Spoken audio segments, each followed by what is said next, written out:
I know y'all watch sports religiously, but you ever ask yourself if you've truly seen all the world's most athletic people? Well, if you haven't seen Yves Pons, then I'm sorry, you haven't seen all of them.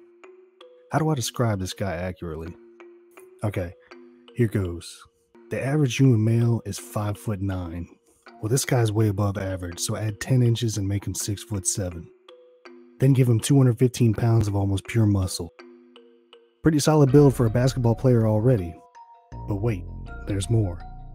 Now remove his legs and replace them with giant springs. That's when you get Yves Pons, and even that may not do him justice. He's gone from darling to black sheep in the eyes of scouts, but his eye-popping highlights are enough to catch my attention. So Yves Pons, you're next up.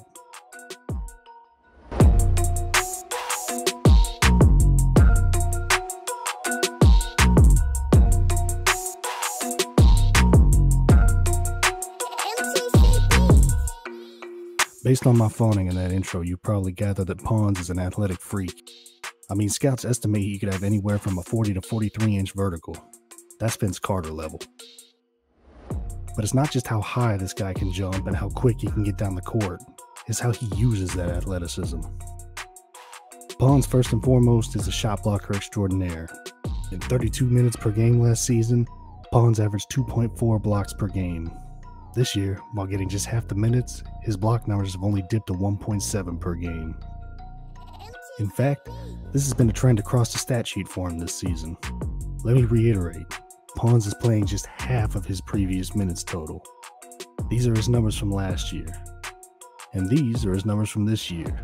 Pretty similar, which is incredible given his allocated time decreasing. Now let's compare his per 40 numbers for this season. This right here is why scouts are excited about this guy. That and his much improved scoring confidence. The biggest reason for Pons' increased effectiveness is his improved awareness in finding his mid-range jumper off of screen plays.